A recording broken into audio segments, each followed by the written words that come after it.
Hola a todos y muy buenas tardes y bienvenidos a Ceci Juan. Hoy aquí vamos a hablar con un contactado ovni, él es Jesús Jofra, desde Barcelona nos recibe, pero antes de dar paso al invitado, damos paso a nuestro colaborador habitual de la casa, Manuel Pitas, también desde Barcelona nos recibe. Muy buenas tardes, Manuel, bienvenido. Hola, buenas tardes, Juan, y un honor estar con Jofra, un invitado de honor, contactado con seres de luz, y bueno, a ver qué tal nos sale la entrevista hoy. Claro, sí, sí, Jesús Jofra ha escrito un libro llamado Contactado con Sarim, un ser de quinta dimensión, y lo damos la bienvenida a Ceci Juan. Muy buenas tardes, Jesús Jofra, bienvenido, como si estuvieses en tu casa, vamos, en la nave del misterio. ¿Qué tal, Juan? ¿Y qué tal, Manuel? ¿Cómo esteu? ¿Cómo estáis? Muy Bien, bien, gracias. muy bien, la verdad que es un placer, Vale. como digo, y bueno, podríamos empezar preguntándote que nos hableses de tu libro, de lo que trata y qué es exactamente lo que reflejas ahí como obra del libro. Sí, mira, la verdad es que este libro es un libro que surge hace ya bastantes años, en un afán solo de recoger un poco y ordenar mi memoria de todos los hechos que yo he ido viviendo, que han sido muchos, muchísimos, evidentemente, para tenerlos recopilados y en orden, ¿no? Y cuando decido ponerme a escribir este libro me encuentro con un fenómeno muy curioso. Empiezo a escribirlo y es como si tuviese como una conexión especial, el libro empieza a fluir y no paro en un mes de escribir, escribir, escribir hasta que lo termino. Y además me sirve como una forma de abrir de nuevo archivos mentales del recuerdo y vuelven a ponerme en primera plana, ¿no? Las experiencias vividas, ¿no? Entonces yo me encontraba que escribía durante el día y me fluían las conversaciones que había tenido, pues como si las recordase del mismo momento, ¿no? Y después por la noche, cuando soñaba, revivía todas aquellas cuestiones, ¿no? Entonces yo me estuve dando cuenta de que aquello era más importante para mí de lo que yo había pensado, porque me permitía rememorar y me permitía pues hacer algún proceso de evolución todavía con las experiencias vividas, ¿no? Y ahí surge el libro, lo hago a nivel familiar y se lo doy a leer a unas cuantas personas más allegadas y este libro pues todas estas personas acaban insistiendo en que tiene que ver la luz, ¿no? Entonces empezamos haciendo 4 fotocopias a nivel familiar, vino una Navidad y mi mujer me regaló unos libros impresos que ella consiguió hacérselos por internet, un poco precarios, y al final pues sí, a través de cursos, conferencias y de las relaciones personales empezamos a difundir el libro, ¿no? Y este era un primer libro que se hizo hasta que uno de los lectores que había adquirido el libro y lo había leído es Marcos Carrasco. Marcos Carrasco es un pintor que yo os invito a que busquéis su web porque sus pinturas no dejan indiferentes, sobre todo en el aspecto más espiritual y esotérico. Marcos Carrasco se entusiasma de tal manera con la obra que no para hasta poder ponerse en contacto conmigo, ¿no? Pero en un primer momento, como no lo conocía ni nada, le doy un poco de largas, ¿no? Pero él, que es una persona que en cuanto le hablas, le explicas una experiencia, la traduce en imágenes inmediatamente, porque es su oficio, su trabajo, pues empieza a hacerme unos dibujos y me los envía. Y yo empiezo a ver que allí se vuelve a cumplir una de esas situaciones en las que te ponen en el camino a una persona que te aportará cosas que te permitirán aprovecharlas, ¿no? Y entonces a partir de ahí es cuando surge el hacer la nueva versión de este libro, que sale ahora con el nombre Contacto con Charim, mi experiencia personal, que es el que hemos editado y que se está vendiendo ahora y promocionando. En este libro pues se narran todas las experiencias que yo he tenido que yo considero importantes, desde la primera del servicio militar, que supongo que es por la que me preguntaréis en primer lugar, hasta que culminan en el año 89 con un encuentro en quinta fase o tercera fase, no sé cómo se dice hoy en día, pero bueno, con un encuentro personal con el ser con el que yo me comunico, que es este ser que responde al nombre de Sharim. Y este es el libro que, bueno, después ya daréis datos de cómo puede la gente llegar a él, supongo, ¿no? Sí, sí, perfecto. Vamos a dar paso a nuestro colocutor Manuel Pitars. Manuel, cuando quieras empezar a hacer la primera o tu primera pregunta de hoy. Bueno, yo primero de todo felicitar a Josep Jofra por el libro, que tengo el honor de tenerlo en casa y además dedicado por él, y donde refleja todas esas experiencias que está contando. Y yo le empezaría por preguntar, para que la audiencia sepa un poquito dónde empezó todo esto y cómo empezó, y entonces que nos lo explique él mejor. Vale. Mira, en cualquier caso decirte que es Jesús Jofre, ¿eh? Lo Sí, digo sí, porque tú me has dicho a los Josep y cuando Ay. la gente lo busque se va a... Te cambia todo, no, te cambia todo, perdón. Tú llámame como quieras, ¿eh? No hay, Manuel, contigo no hay ningún problema, pero de cara a la gente que pueda estar solo, que no la confundamos, ¿eh? Sí, sí. Mira, la primera experiencia es cuando yo hago servicio militar, ¿vale? Esto es en el año 71. Hago el servicio militar en una base de radar de Rosas, en la provincia de Gerona, y allí soy militar de la rama de la policía aérea. Estamos encargados de control del perímetro de la base y de la prevención de entrada de intrusos, etcétera. Y una noche del 25 de marzo, pues nos encontramos en una situación muy especial. Primero, cuestión que ocurre es que los perros, que teníamos un grupo de perros pastor alemán adiestrados para la vigilancia, están como ladrando desaforadamente, incluso aullando, lo cual es poco normal en perros. En los lobos y en los huskies, por ejemplo, sí que lo hacen, pero en cambio los pastores alemanes, que eran los que teníamos nosotros, no es habitual que lo hagan. Intentamos calmarlos, no conseguimos calmarlos, pero bueno, los compañeros nos llevaban para ver la película de la tele, nos vamos a la tele y durante toda la película, que era una serie que no duraba mucho más de 35 minutos o 40, los perros van gritando, aullando, de manera que antes de acabar la película, con un compañero que se ocupaba de los perros y yo, que en ese momento actuaba de cabo habilitado del grupo, pues salimos.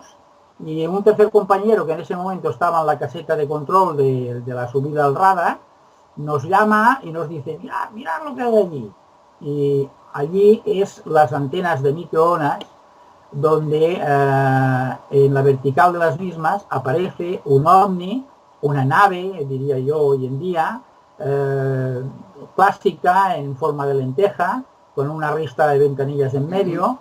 Es una nave que brilla en toda su superficie desprendiendo luz, pero una luz que no deslumbra, de manera que permite ver su imagen, su contorno y toda su forma, ¿no? Incluso apreciamos que hay como una ristra de ventanillas o de puntos de luz en el centro de la línea de la nave, ¿no? Entonces quedamos, como podéis imaginar, anonadados, paramos, y en un tiempo que no sabemos apreciar muy bien, aquello está estático, está suficientemente cerca como para que lo veamos con una nitidez absoluta. En nuestra perspectiva, pues podía medir hasta 20 centímetros la imagen que estábamos viendo, lo cual significa, según nos dijo después un suboficial que hizo unos cálculos, que esa nave no estaba a más de 200 o 300 metros por encima de las antenas de microondas. Y después de un momento de estar parada, empieza un movimiento hacia su derecha y hace un demarraje hasta el cielo a toda velocidad y desaparece, ¿no?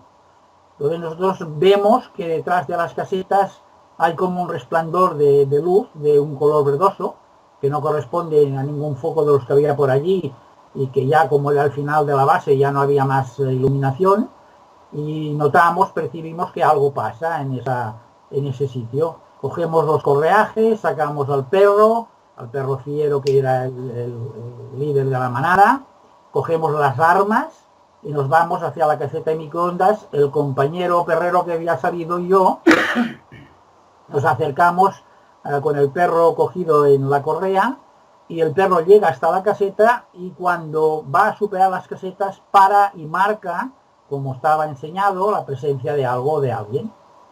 El perro gruñe, se le erizan los pelos, estira la cola y marca que en esa posición hay algo, ¿no? Entonces empezamos a ir unos pasos muy fuertes que vienen hacia nosotros, y a pocos segundos detrás de la caseta aparece un ser muy alto, un ser de 2 metros y pico, 2,10, 2,15, no sé hasta qué punto podría ser incluso algo más, que sigue caminando hacia nosotros. Nosotros que estamos a 6 o 7 metros o 8 de la caseta, gritamos el alto quién va. Una vez el individuo no se detiene, la segunda vez que lo grito, mi compañero empieza a descargar el CEMME en posición de fusil ametrallador y le envía una ráfaga de 14 o 15 balas. Yo, contagiado con mi pistola, también le apunto y disparo, no sé si 3 o 4 disparos, ahora mismo ya es con el tiempo, ya no recuerdo muy bien. El individuo se detiene ante esa situación de disparos, queda a escasos 4 o 5 metros de nosotros, con lo cual vemos muy bien su figura, y aunque es una noche despejada, es una noche muy oscura, hay poca luz, hay luna, y no podemos ver la fisonomía, los rasgos, pero sí la forma humanoide, perfectamente humanoide, en un contraste oscuro contra las luces verdes, el poco de iluminación verde que se veía detrás, y hemos podido observar que a la luz de nuestros disparos, sobre todo, se refleja una hebilla en el cinturón con una forma un tanto especial, ¿no? Hay como una situación muy rara, muy extraña, como casi una detención del tiempo, en el que a mí empieza en mi cabeza a dispararse como una algarabía de voces, ¿no? Que no puedo entender, y en un tiempo que nunca hemos sabido determinar si fueron 1 minuto, 2 minutos o quizá más, el individuo gira sobre sí mismo y vuelve por donde ha venido. Lo que oímos a continuación, después de oír cómo los pasos se alejan, es un golpeteo contra la valla que cierra el acuartelamiento, y después de eso un silencio. Nosotros con el perro avanzamos hasta la valla, recorremos la valla siguiendo al perro, y el perro se para en un lugar en donde la valla ha desaparecido en un trozo de 40 o 50 centímetros. Ha desaparecido, se ha volatilizado, sacamos la cabeza por el espacio de agujero que hay en la valla, el perro allí ya se relaja y nos indica que que no percibe ninguna presencia ni nada. Nos damos cuenta que aquello que hubiese habido allí ha desaparecido, se ha acabado, tampoco hay las luces verdosas en esa bruma que se veía, y bueno, volvemos hacia atrás, vamos corriendo a buscar linternas, mientras tanto nuestros compañeros vienen. ¿Qué ha pasado? ¿Qué ha pasado? Ordeno que llamen a radar para ver si han detectado algo, han visto esa nave. Ordeno a todo el mundo que coja sus correajes, sus fusiles y se ponga en posiciones de control, y cogemos las linternas y volvemos al sitio. Cuando llegamos a la valla, nuestro estupor es que ha desaparecido un trozo de valla, se ha volatilizado, se ha fundido, y que los bordes de la valla parecen como cortados a soplete, o chamuscados, ¿no? Y en estas ya llega el capitán de guardia de abajo, vienen a ver qué ha pasado, si estábamos borrachos cuando disparamos, y en principio esta es la base fundamental de la historia. A esta historia, en la que yo no quiero abundar mucho más porque la gente la tiene ya muy vista en muchos vídeos, se puede añadir un par de cosas nada más, que son que 2 días después vuelve a aparecer esta nave. En este momento se sitúa y se para sobre la vertical de las antenas de microondas, pero muchísimo más alta. Sin embargo, lo puede ver casi todo el acuartelamiento, porque podéis imaginar que hubo mucha movida y que la gente pues estaba pendiente. Y al cabo de 2 noches más vuelve a pasar lo mismo, y en esta ocasión hay unos aviones del Ejército del Aire que vienen, se ponen a la cola del OVNI, el OVNI se deja seguir por unos momentos y después despeja hacia el cielo y derrapa y desaparece, ¿no?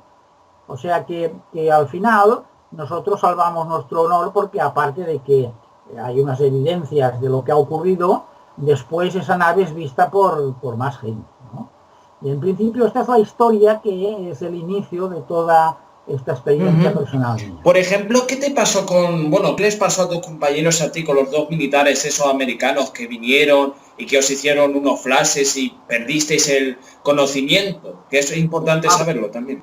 Sí, es una cosa muy curiosa y un tanto extraña. No pasaron ni 20 días o 21 días, lo digo porque por los permisos que teníamos es fácil de calcular. Ya era el siguiente permiso, por lo tanto había pasado un mes escaso, y aparecen dos soldados, o sea, dos militares americanos, suboficiales. Uno de color, que era de origen cubano, que hablaba muy poco español, pero algo entendía, y otro pues americano, ¿no? Y esta gente vienen y nos hacen un interrogatorio exhaustivo, vienen con unos dossiers en donde las preguntas están muy detalladas, los interrogan a los tres primero juntos, después de uno por uno, para corroborar los informes. Nosotros ya habíamos hecho esto con nuestros propios mandos, evidentemente, pero se veía que estos tíos sabían muchísimo más y que sabían muy bien de lo que hablaban, ¿no? Que no era la primera vez en la que se encontraban con situaciones como esta.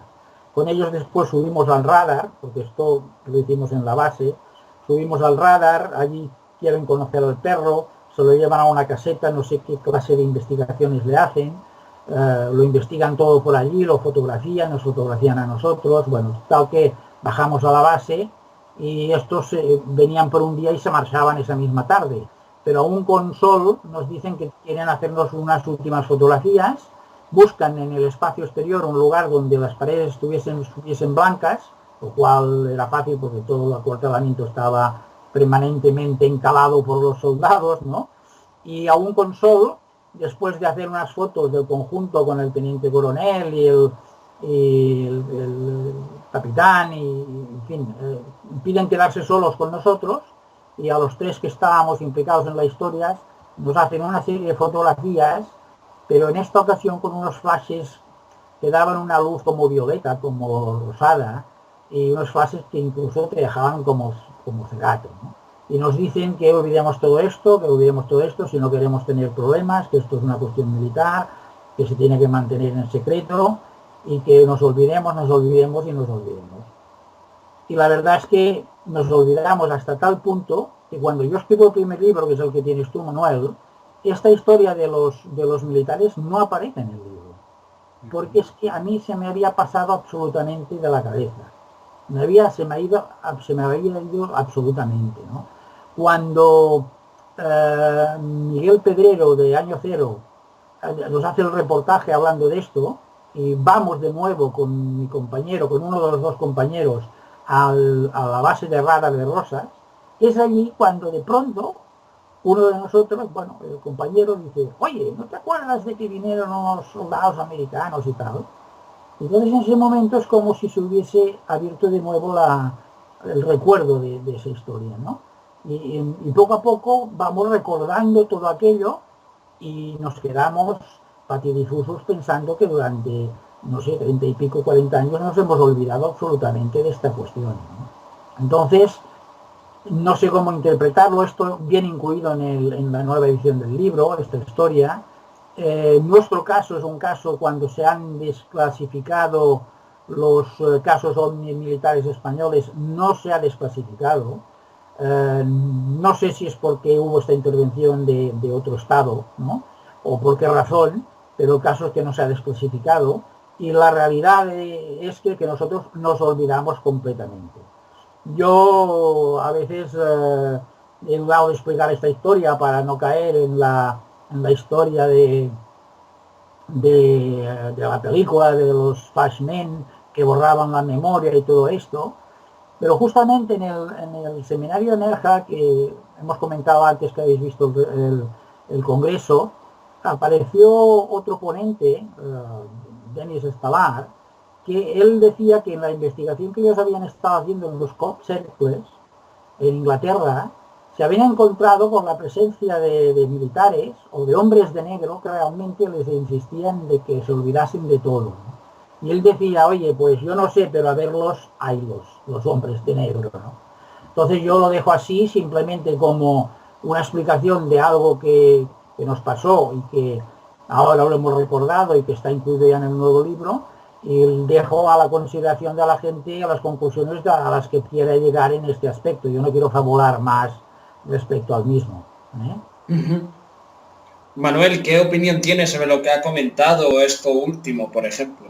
Bueno, pues eso que dice él, que hombres de negro, a ver los haylos, no sé si van de negro siempre o no van de negro, pero No. que sí que hay militares o agentes especiales que no les interesa que estos temas la gente del pueblo lo sepa, y a muchos contactados y que han tenido estos avistamientos, pues les suele pasar estas visitas en sus casas o en el caso de Jesús, pues en el cuartel, ¿no? Lo que yo le quería preguntar a Jesús ahora, como una pregunta, después de este caso, en su vida particular, ¿qué pasó? ¿Hubieron muchas causalidades, muchas coincidencias? ¿Se te abrió un poco la mente? En Sí, fin. sí, yo también ya lo he explicado en otras ocasiones, pero es importante decir de que yo creo que ya incluso más que la propia experiencia, que como esta hay otras y ha habido incluso supongo que muchas a lo largo de todo el planeta, lo importante es que cómo afecta esto a las personas que hemos vivido una situación de este tipo, ¿no? Y bueno, para mí ha sido un camino hacia un poco la comprensión de la realidad del ser humano y que me ha llevado a darme cuenta de que lo importante, más que buscar una realidad en el exterior, lo primero que, o la misión auténtica del ser humano es buscar su propia realidad interior, ¿no? Esa historia, una historia como esta o cualquier otra que te causa un fuerte impacto, pues a lo mejor te hace plantearte muchas preguntas, ¿no?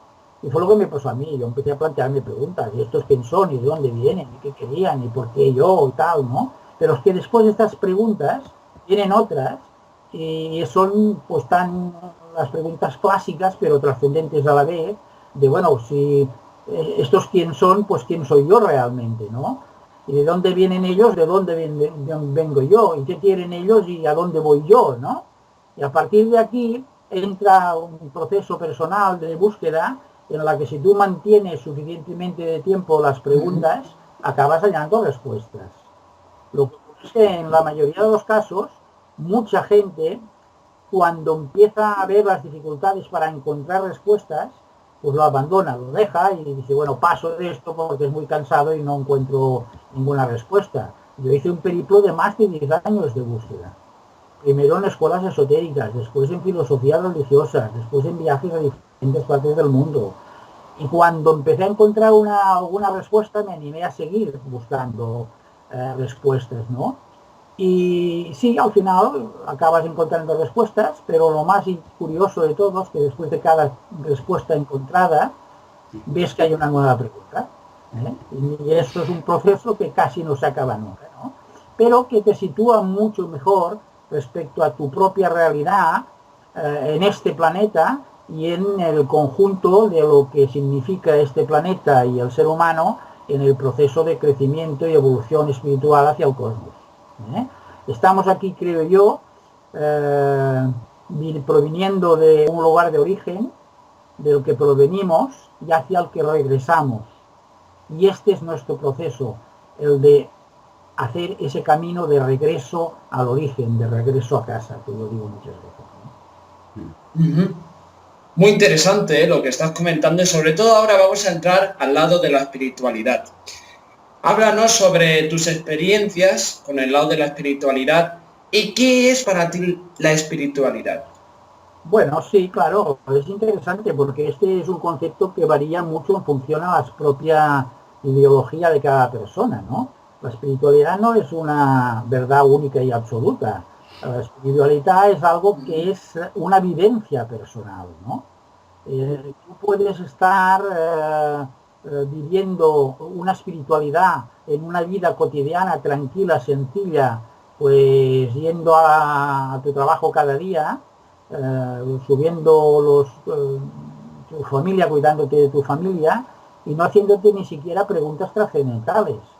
Pero vivir con espiritualidad, vivir con sencillez y sobre todo vivir siendo capaz de transmitir a los demás equilibrio, armonía y producirte siempre con algo que tiene que presidir tu vida, creo yo, y que es lo que yo he estado haciendo desde entonces, que es expresarte en todos los sentidos con amor en el sentido más universal del significado que le damos a esta palabra, ¿no? Para mí la espiritualidad resultó esta búsqueda de saber cuál era realmente mi esencia interior, ¿no? Y bueno, como te he dicho, yo buceé en diferentes escuelas esotéricas, todas me explicaron la realidad del ser humano que era muy diferente de lo que yo había entendido hasta el servicio militar, y cuando cada una de ellas me fue dando explicaciones, yo no acepté demasiado ninguna porque todas pretendían ser las poseedoras de la verdad, hasta que llegué a encontrarme con los lamas tibetanos budistas. Y me di cuenta de la sabiduría que esta gente atesoraban, el conocimiento ancestral de la naturaleza auténtica del ser humano, en la que de alguna forma son los que realmente conocen por práctica la realidad de que somos 7 cuerpos y no solo un cuerpo físico, que tenemos unos niveles de captación y distribución de energía que llamamos chakras. Ahí fue con la gente que me encandiló más su propia filosofía, no tanto su religión, porque yo no llegué nunca a ser budista, aunque tomé refugio y aunque tengo un maestro budista, pero sí me dieron pautas y enseñanzas que creo que son muy aprovechables y que permitieron que yo detectase que yo soy luz, que todos somos luz, que cada una de nuestras células no deja de ser una forma de expresión de la propia energía, de la propia luz que somos todos, ¿no? Y este es un poco el sentido, al descubrir esto dentro de mí, cuando yo lo pasé de simplemente una comprensión intelectual a una vivencia personal, entonces yo me vi capaz de hacer cualquier cosa que me propusiese en la vida.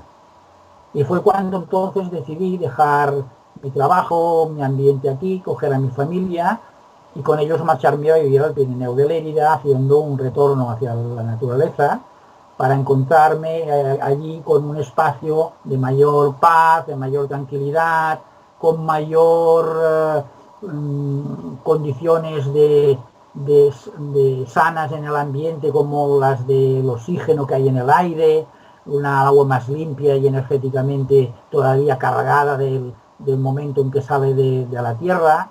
Y allí me llevé a mi esposa y a mis hijos porque pensé que les tenía que dotar de un entorno un poco más sano que el que estábamos viviendo aquí en la Tierra. Y pararme porque ya veis que yo cuando arrancó... No, bueno, está muy bien, Manuel, es impresionante. Sí, la verdad es que es muy... Toda la historia que él ha vivido y todo lo que las experiencias que ha vivido son súper interesantes. Ahora me gustaría que explicara un poquito esas experiencias también ahí en el Pirineo de Lérida, un poquito así de pasada, que mejor que la gente lo lea en el libro, pero un poquito todas las experiencias que allí él volvió a conectar y a contactar con esos seres, ¿no? Sí, porque hubo un cambio fundamental cuando llegamos al Pirineo. Después del servicio militar, como podéis imaginar, salimos como fieras buscando el contacto, ¿no? Porque queríamos reencontrar, revivir aquello que habíamos experimentado.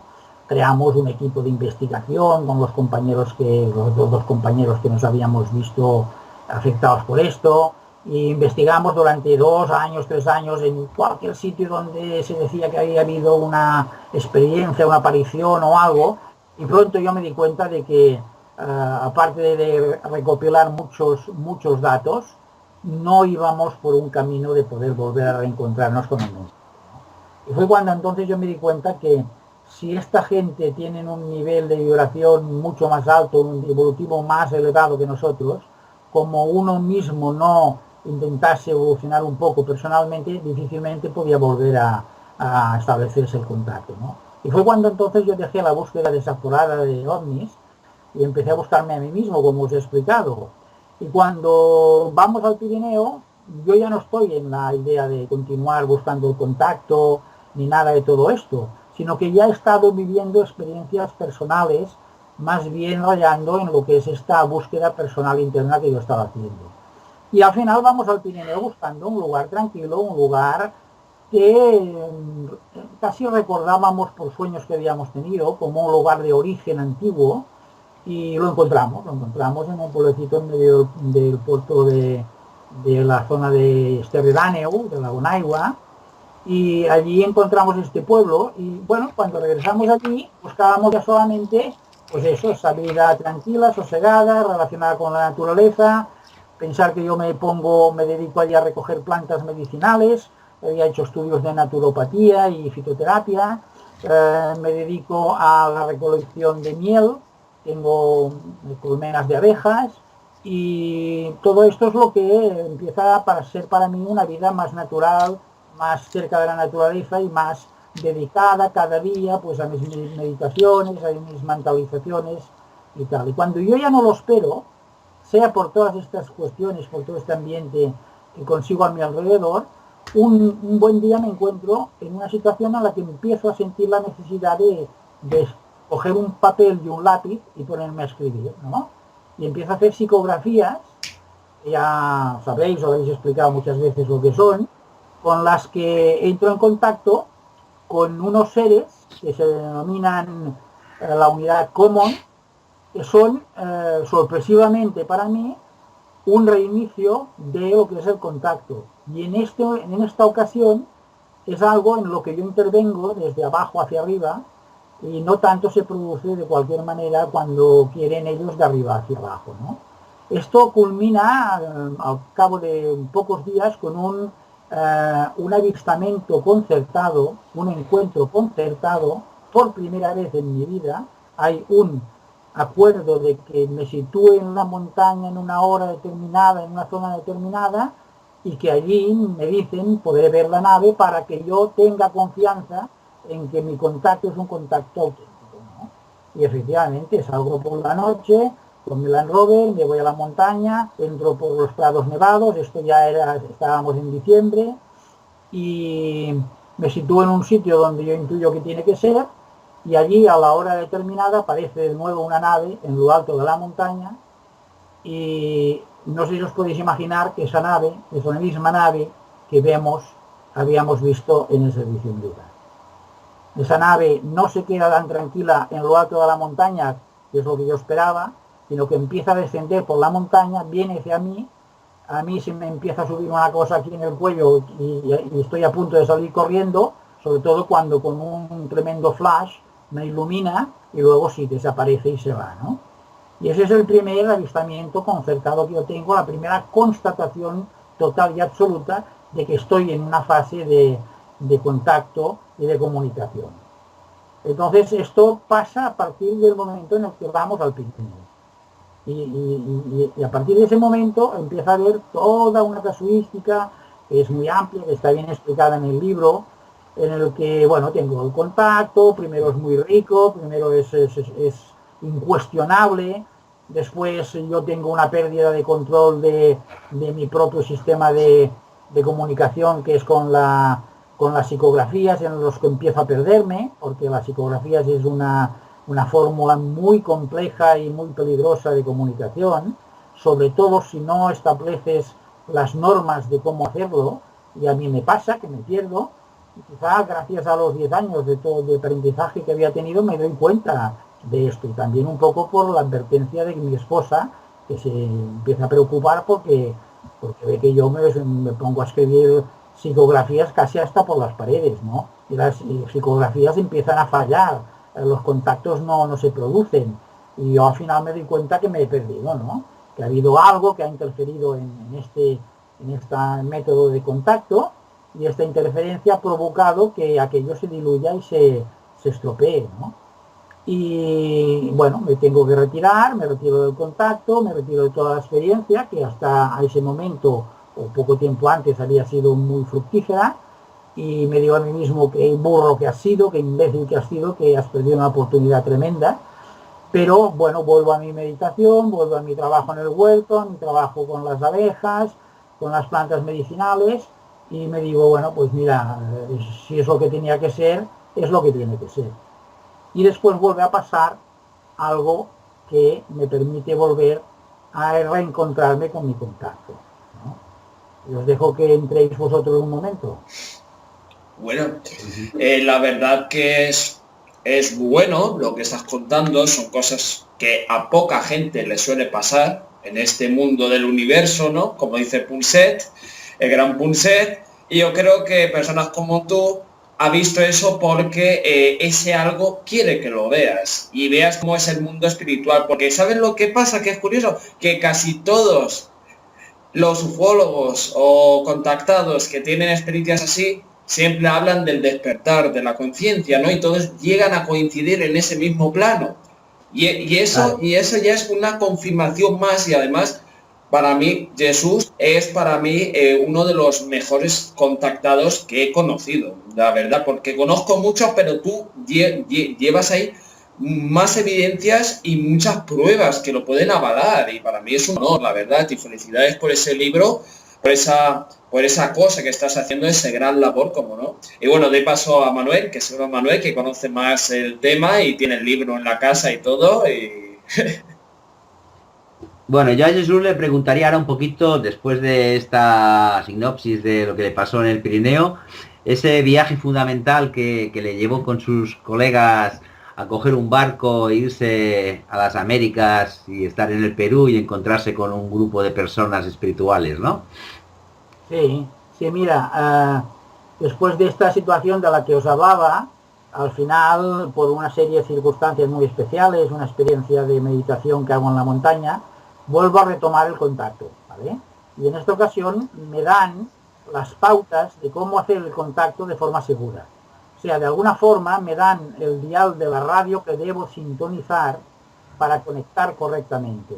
Y me explican la manera de asegurar que el contacto no se disperse ni permita la entrada de elementos extraños que lo puedan distorsionar.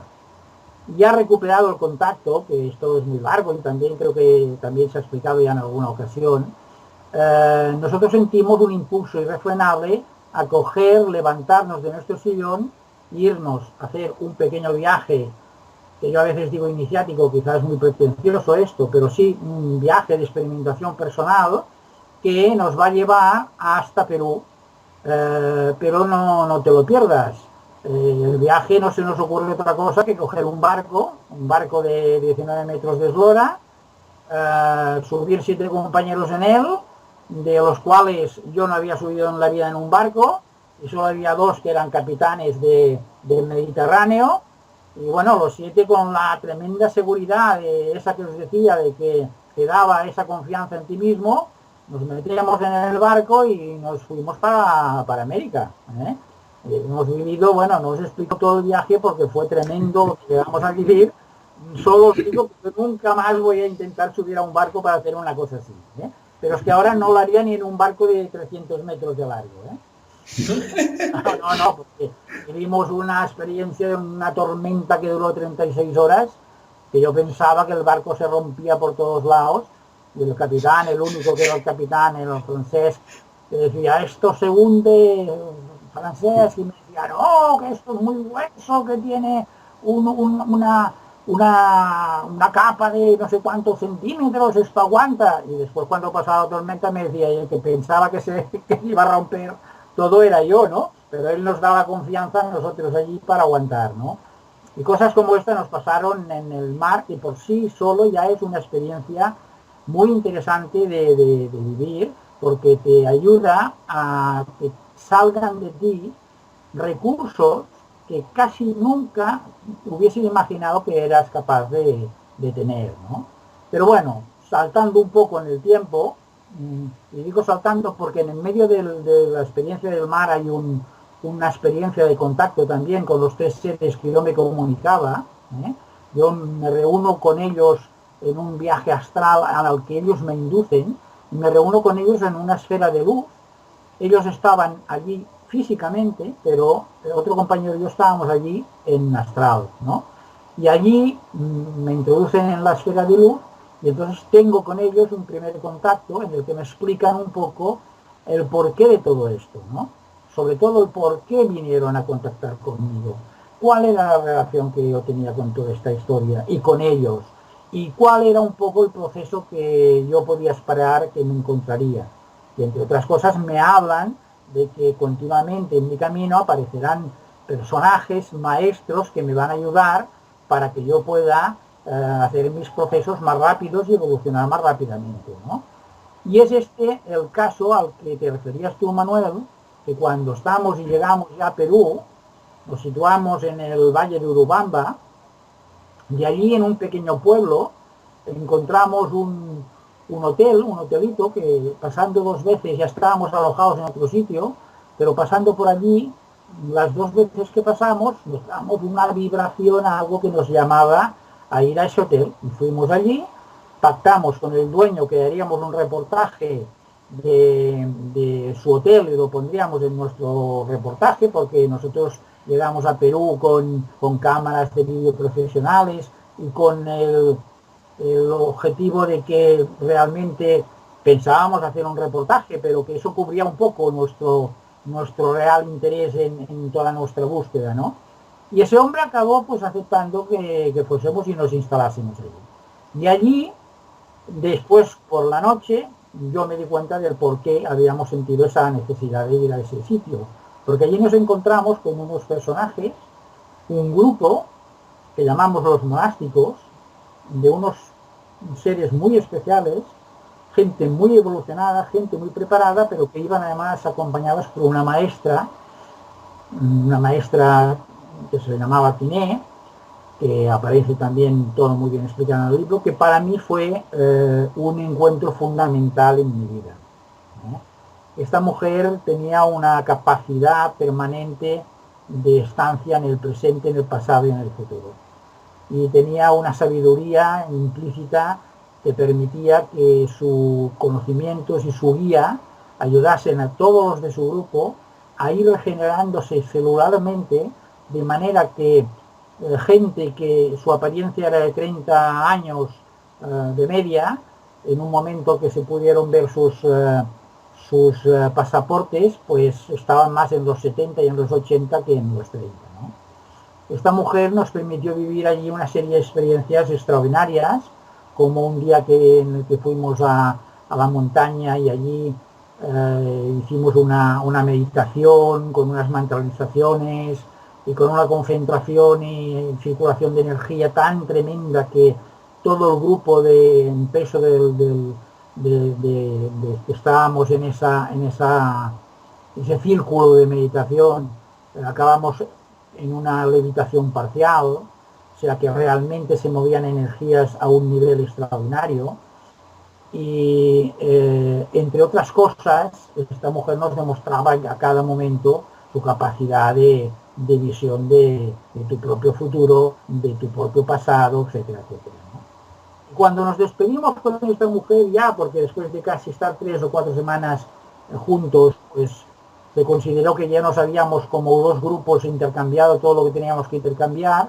Ella me dijo que quería hablar conmigo y me citó a las 6 de la mañana en la biblioteca del Hotel Alhambra, y allí pues me permitió vivir una experiencia que, bueno, cogido de sus manos, me teletransportó a lo que había sido mi pasado ancestral, en el que yo pude verme como un ser espacial en una nave estelar, en una nave estación, en una ciudad estación, no una nodriza es una nave más pequeña.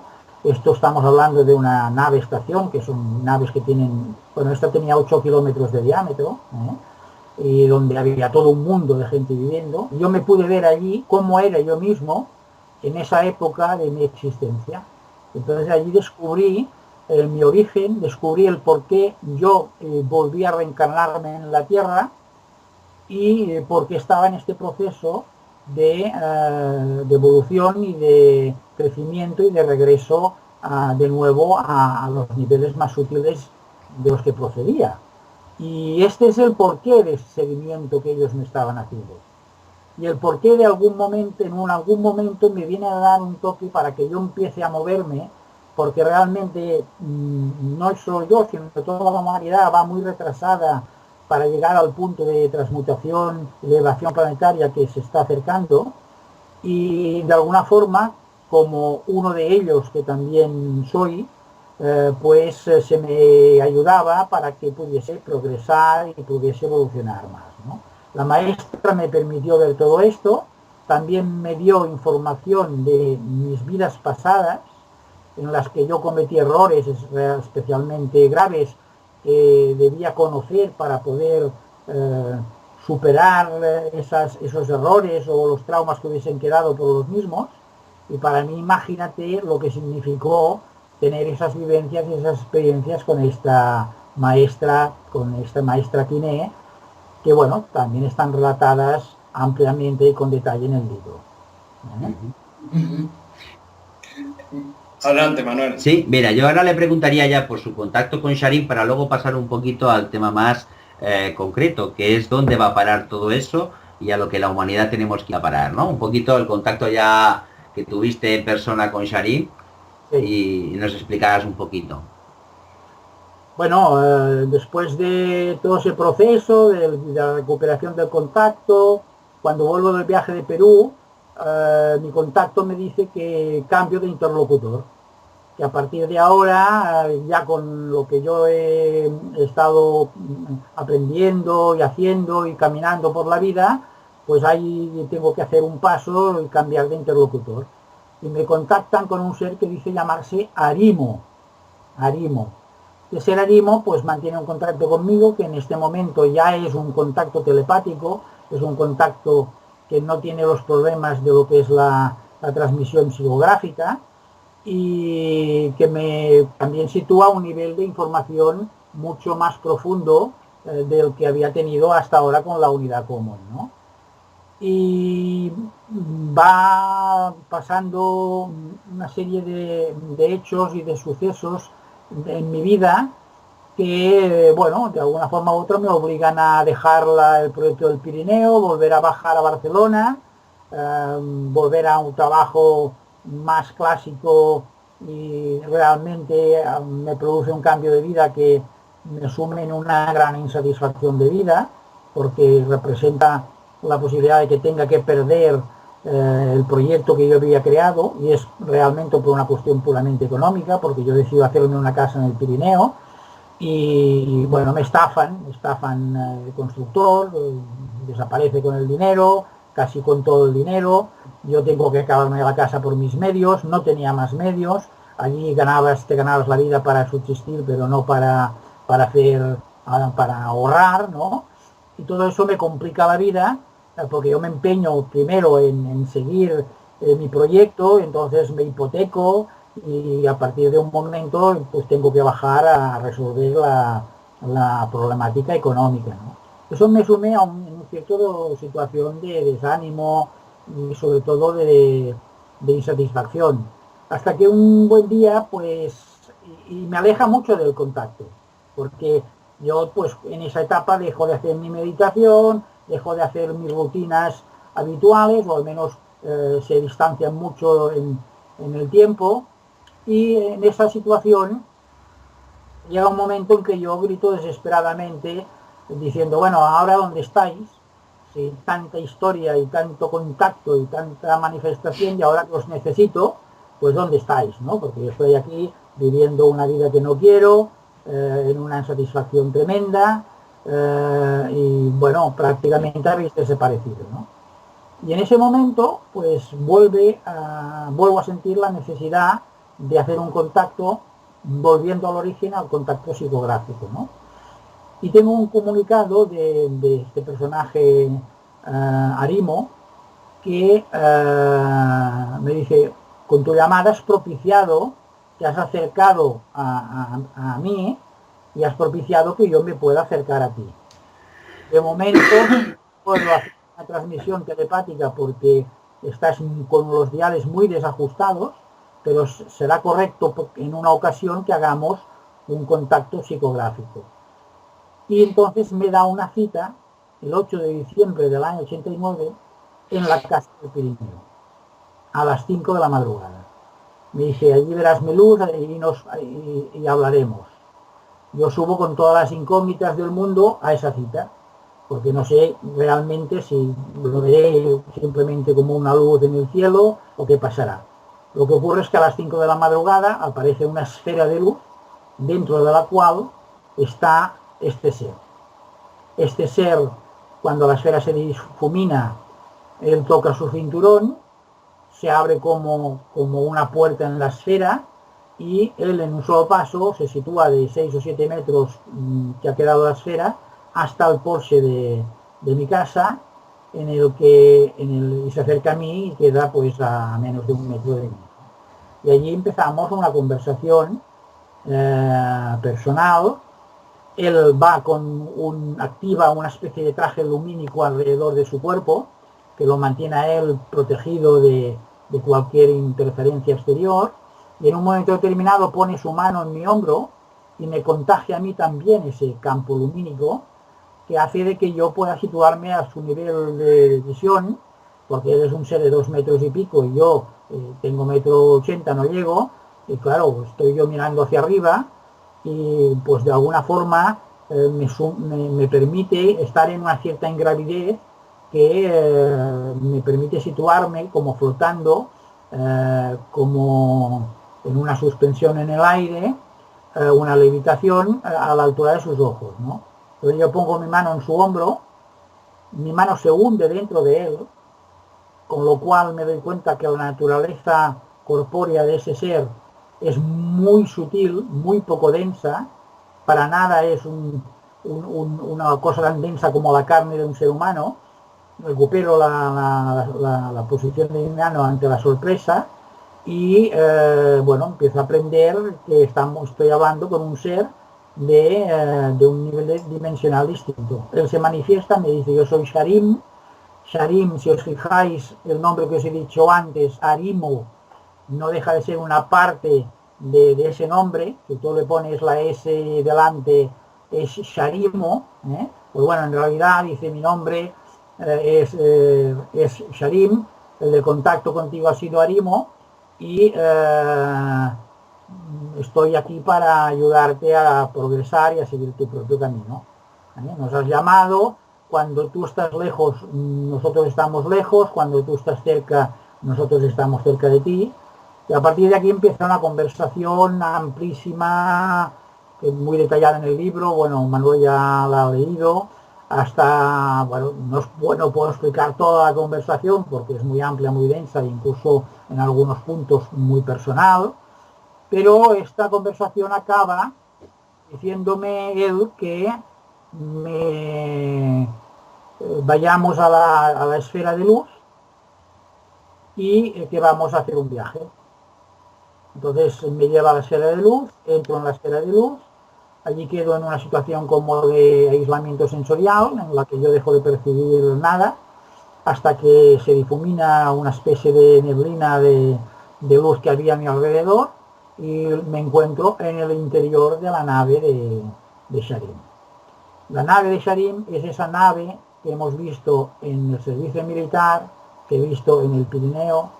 Es una nave de 16 metros de diámetro, es una nave de solo 4 tripulantes, porque es una nave de proximidad, y en esa nave nos situamos y viajamos hacia la nave nodriza de Sharim, y a partir de ahí pues hacemos un viaje en el planeta que nos lleva en una primera parada a la montaña de Montserrat, en donde tengo una experiencia muy especial de la realidad interior de Montserrat, y que bueno, de momento esta no la he explicado más ampliamente que lo que dice el libro, que es un principio del ABC de lo que es Montserrat en sí. Es otro mundo, da para otra conferencia o para otro libro, ¿no? Hasta que después de toda una serie de situaciones que se dan en ese viaje, regreso a mi casa del Pirineo y yo nos despedimos después de haber tenido esta experiencia de contacto personal. Muy interesante, fascinante y asombroso. Y bueno, increíble también, bueno, y es asombroso. Yo diría increíble, ¿eh? Dejo de decir siempre, y Manuel ya me ha oído, de que yo entiendo que esto resulta fantástico, que resulta increíble, que no hay manera de probar que esto no sea otra cosa que mi propia realidad, ni lo pretendo en absoluto, sino que simplemente me limito a explicarla para que si a alguien le sirve de referencia. Y estoy muy animado en este sentido porque hay muchísimas y muchísimas personas que me dicen de que esto les ha ayudado también a poner al público sus propias experiencias, porque hay, no podéis imaginaros la cantidad de gente que ha tenido contactos y que nunca ha querido hablar de ellos por miedo, por el que dirán o por otras cosas. Pero yo cuando lo relato, pues siempre digo, oiga, usted escúchelo, déjelo entrar en su mente y decida qué es lo que vale la pena aprovechar o desechar de todo esto. En toda mi historia hay muchas pruebas, muchas. Hay fotografías, hay avistamientos conjuntos con muchas otras personas, hay muchos detalles que yo creo que le dan toda la verosimilitud necesaria. Pero hay experiencias de índole personal en las que estás solo, que además es un patrón común en muchísimos casos de contacto, en el que te quedas solo tú con tu experiencia y se convierte en algo pues personal pero bastante demostrable. Por eso en este sentido yo digo que esta es una experiencia fantástica que cada cual se la tiene que coger como sienta que tiene que cogérsela. Yo no pretendo que nadie se crea nada tan extraordinario, tan fantástico como esto, ¿no? Bueno, Manuel, ¿qué opinas ya por último, ya para... Bueno, no, ahora yo creo Sí, que la entrevista viene la parte más buena, la que vamos a hacer un sí. poquito, ¿no?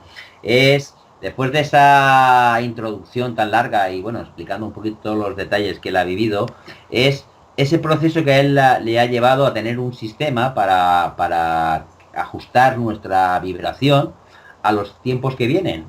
Y entonces a esos tipos de seres que él sabe que existen, que entonces nos lo explicara un poquito a nosotros y a toda la audiencia, pues esos tipos de seres que viven en el universo y, y ese proceso de evolución de la humanidad que viene adelante, ¿no?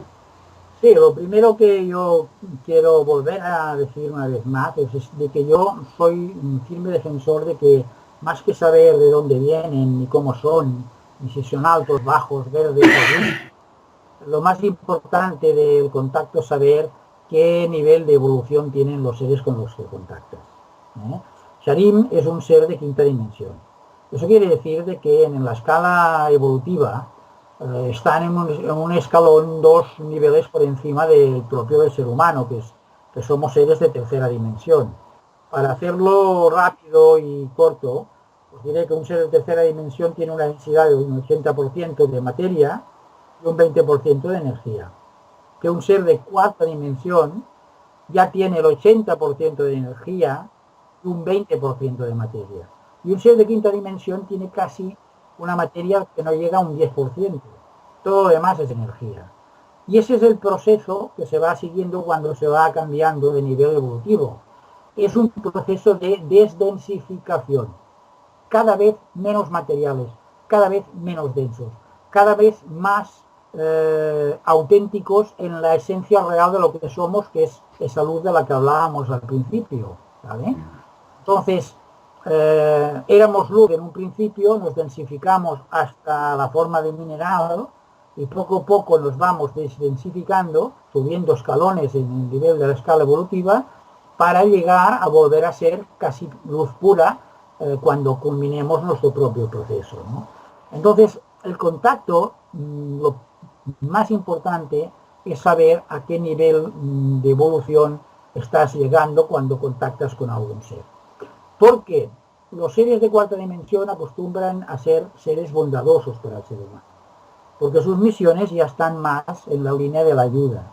El ser de quinta dimensión está más cerca de lo que los humanos entendemos como casi un ser angelical.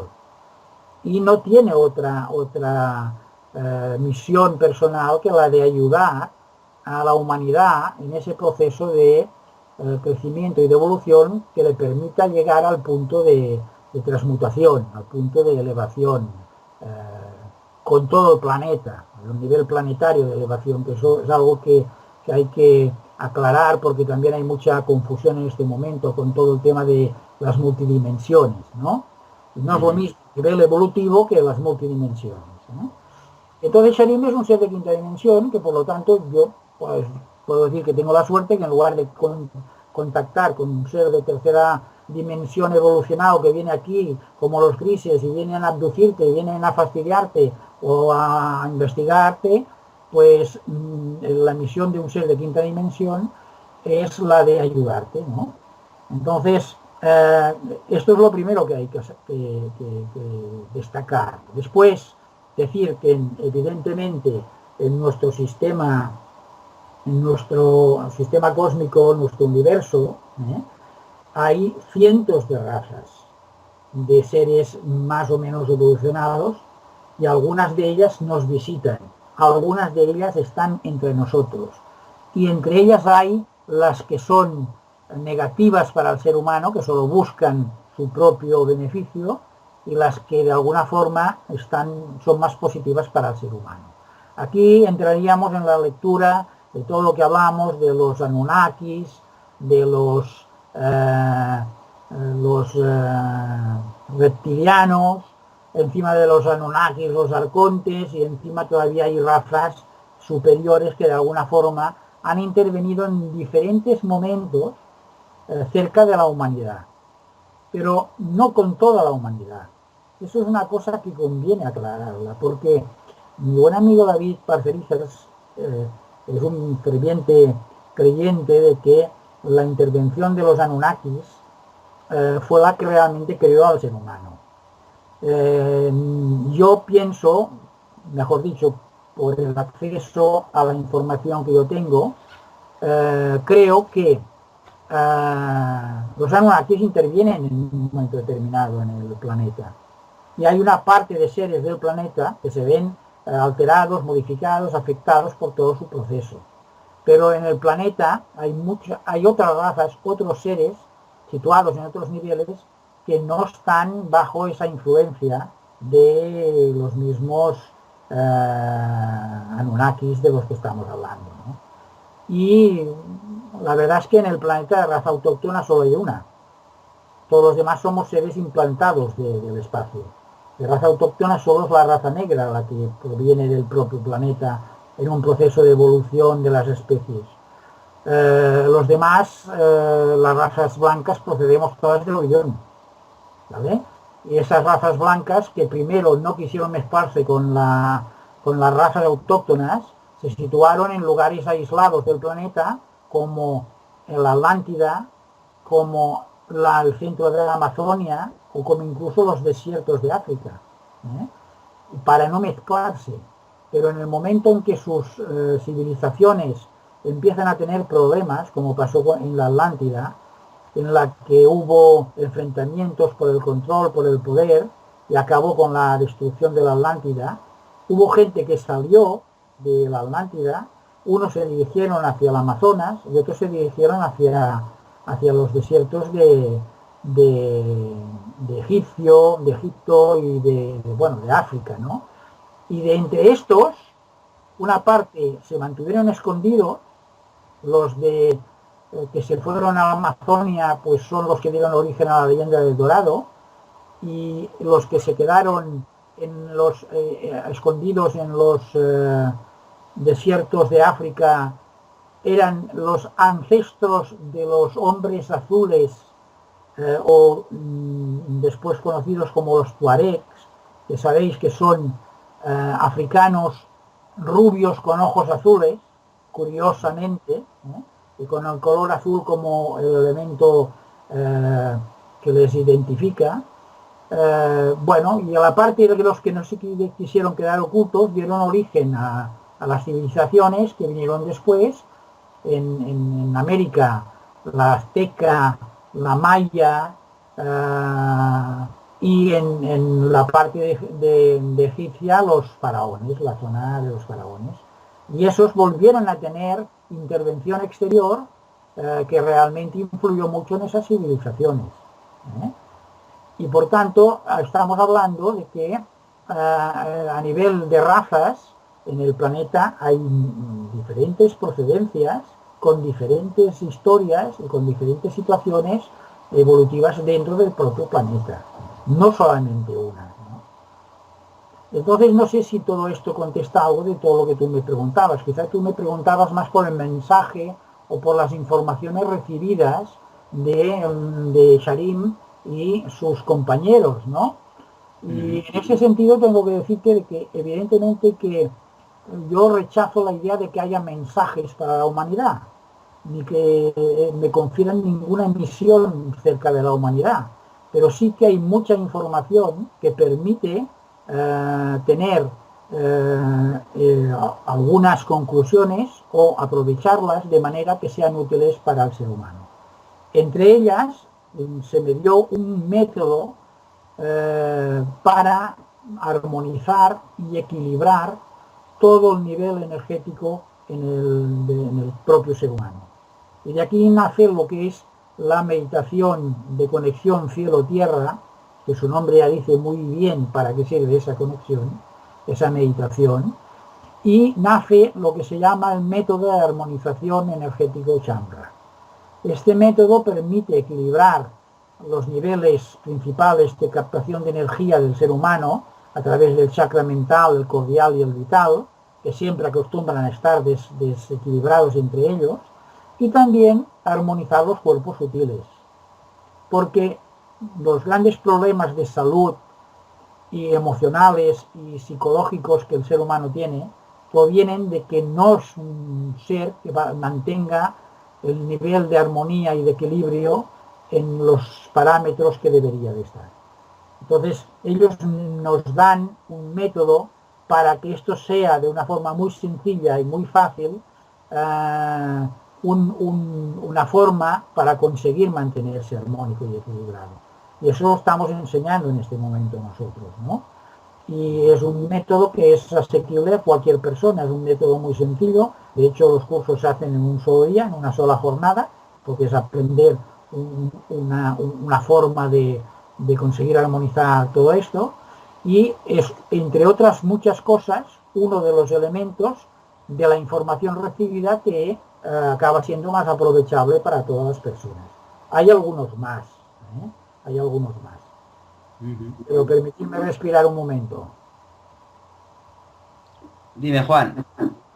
Bueno, que esto para mí ha sido una experiencia bonita, porque hablar con Jesús es para mí muy bueno y creo que para todos los siguientes también, sobre todo la última entrevista que te ha hecho Espacio en Blanco, Miguel Blanco, Sí. a donde has hablado del libro y tal, y de tus experiencias y tal. Y bueno, y también pues, Manuel, si tú quieres comentar algo al respecto o ya das ya tu... Yo dejaría que Jesús nos dé una conclusión final de hacia dónde va esta humanidad o si vamos a dar ese cambio vibracional que necesitamos como seres, como planeta Tierra y como humanidad, ¿no? Que este desasosiego que tenemos todos y este caos en el que vivimos, si va a tener... Vamos a eso, aunque yo os voy a decir alguna cosa más que he dicho en muy pocos sitios, menos a nivel de grabaciones, porque sé que son cosas que interesan a la gente.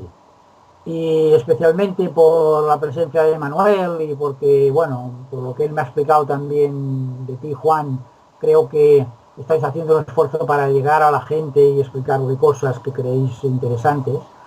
Yo sé que hay gente que le interesa mucho detalles, como por ejemplo, de dónde es Sharim. Sharim es un ser que proviene de la estrella de Bellatrix. Bellatrix es una de las estrellas de que es la constelación de Orión.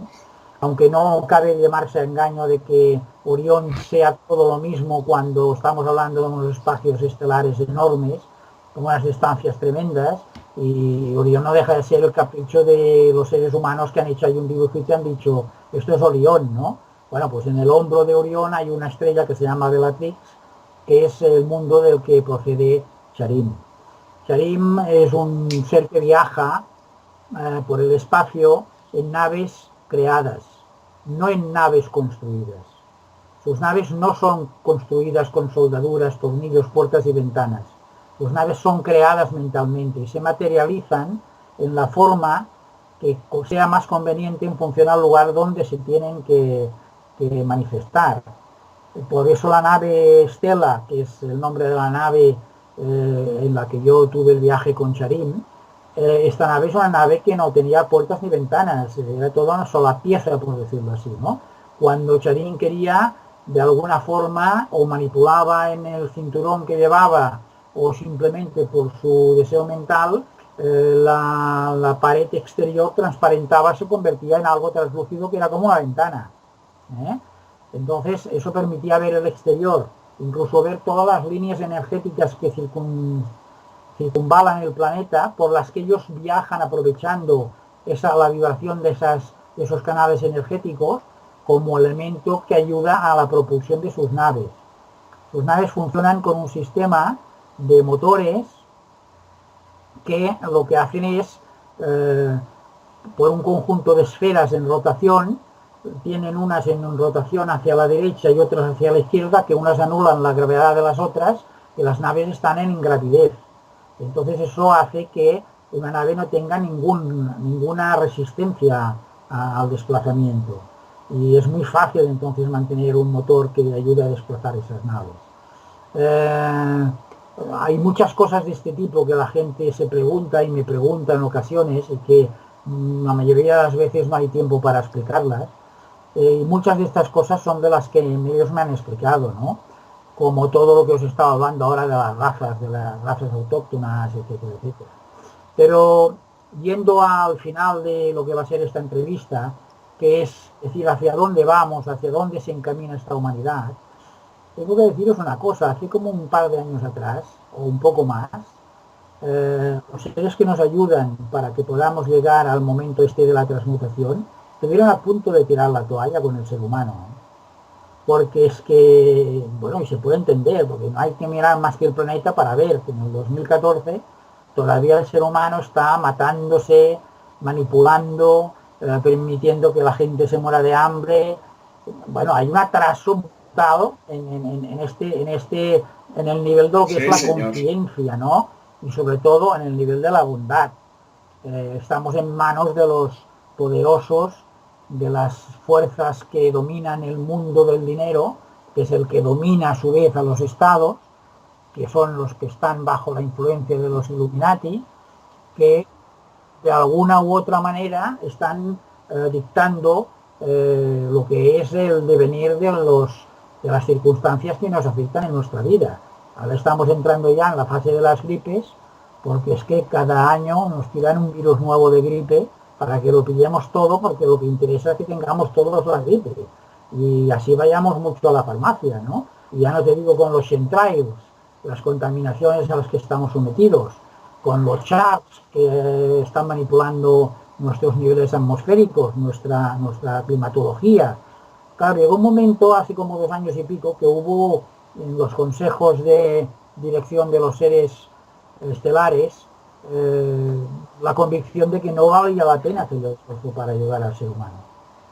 Pero ha ocurrido algo que es muy interesante, que es que todos los que estábamos concernidos, todos los que de alguna forma u otra nos sentimos tocados por algo que nos hace pensar un poco más allá y buscar, y sentir esa necesidad, ese progreso espiritual, y hemos sido durante mucho tiempo una minoría, una gran minoría. Pero afortunadamente esto ahora, las redes sociales, ha permitido que el crecimiento de la gente concienciada, de la gente concernida, haya sido un crecimiento exponencial muy fuerte, muy rápido. Y ahora continuamos siendo una minoría, pero ya creo que estamos empezando a ser una inmensa minoría. Y esta inmensa minoría está casi llegando a lo que es la masa crítica. La masa crítica es la cantidad de gente concienciada que ellos creían que era necesaria para ayudar a una civilización a progresar, a transmutar, a cambiar y a salvarse. Y estamos en esto y afortunadamente nos han dado el visto bueno, y no solamente el visto bueno para ayudarnos a nuestro proceso de transmutación y de elevación está aprobado, sino que además está aprobado que nos van a ayudar muchísimo, porque se ha llegado a la conclusión de que la mayoría de la humanidad no ha podido llegar al punto que tenía que haber llegado, porque las trabas a las que nos hemos visto sometidos por todos estos poderes fácticos han sido terribles.